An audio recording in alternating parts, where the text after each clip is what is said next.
Partie court correspondant à la distributivité et au développement d'une expression littérale. Dans votre porte-vue, vous allez prendre la page 15, page que l'on avait déjà commencé à compléter, et prendre le numéro 14 correspondant à la distributivité. Pour illustrer ce qu'on appelle la distributivité, c'est par exemple un rectangle que l'on partage en deux rectangles de taille différente, d'air différente, et on voudrait vous demander de calculer l'aire de ce rectangle constitué de deux petits rectangles. Plusieurs façons de faire. Soit on va pouvoir faire multiplier la largeur multipliée par la longueur, ce qui nous ferait K multiplié par A plus B, première possibilité.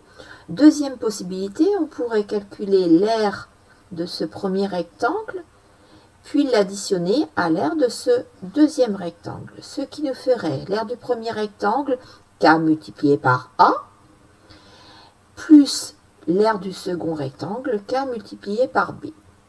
Ça veut dire qu'en fait, ces deux expressions sont semblables, c'est-à-dire qu'on peut faire K multiplié par A plus B, le tout entre parenthèses, et ensuite distribuer le K à chacun des termes de la parenthèse. C'est ce que l'on a fait ici.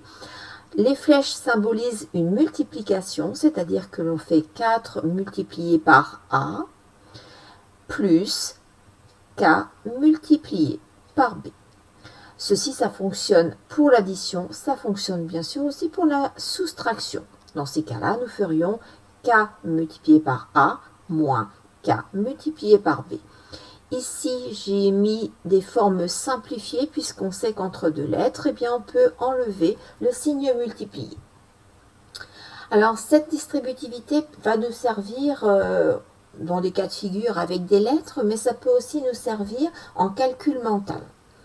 Regardez, par exemple, quand vous avez un calcul à effectuer comme ça. 15 multiplié par 10 plus 2.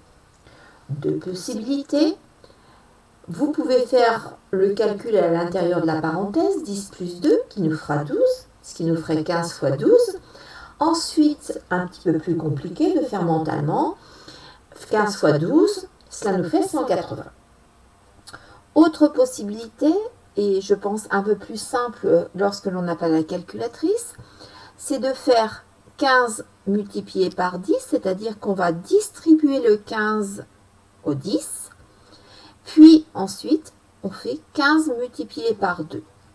15 fois 10, facile, multiplication par 10, on rajoute un 0, cela fait 150. 15 fois 2, cela fait 30, on fait la somme des deux, cela fait 180. Donc ça, c'est intéressant en calcul mental lorsque l'on vous demande des nombres un petit peu compliqués à calculer. On peut décomposer ce nombre 12 éventuellement en 10 plus 2. Ça pourrait être un nombre 99. Si on vous disait 15 multiplié par 99, eh bien vous pourriez faire 15 multiplié par 100 moins 15 multiplié par 1. On pourra revoir ça en classe au niveau du calcul mental. Un autre exemple, si je vous dis de calculer toute cette grande expression, là aussi mentalement, ça va être un peu plus compliqué. Donc soit vous êtes très bon en calcul mental et vous arrivez facilement à faire 12 fois 18 qui fait 216, 12 fois 16 qui fait 192, faire la soustraction des deux nombres et vous trouvez 24. Ou autrement, eh bien, on peut utiliser en fait la formule dans l'autre sens, c'est-à-dire que l'on va, ce qu'on appelle ici, factoriser. Nous reviendrons sur cette notion un peu plus tard. On met le 12 facteur qui était en commun, multiplié par 18 moins 16. Et 18 moins 16 qui fait 2, cela nous fait 12 fois 2 qui fait 24. Donc plus facile à calculer. Donc ça, ce sont deux exemples que l'on peut utiliser pour la distributivité en calcul mental. Alors maintenant, on va s'intéresser à tout ce qui est expression littérale.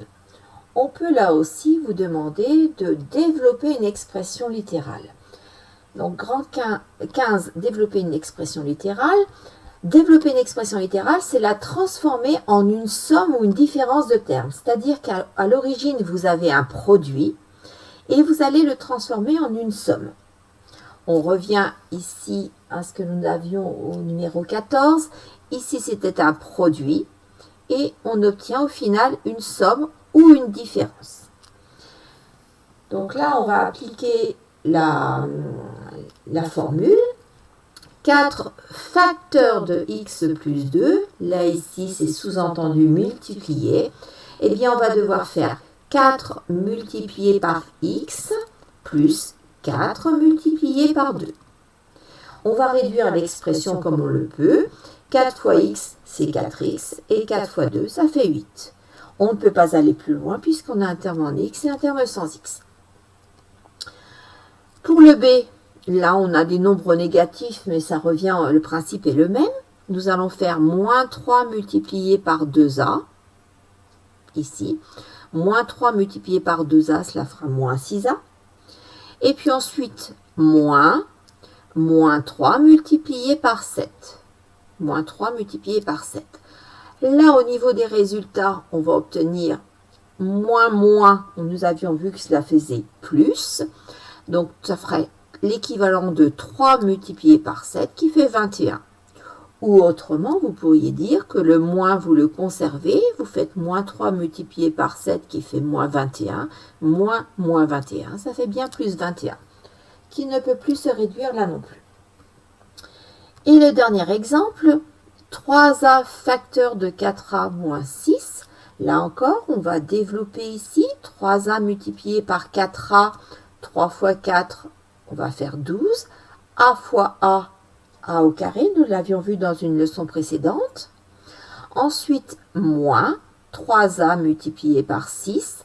3a multiplié par 6, 3 fois 6, 18a, moins 18a.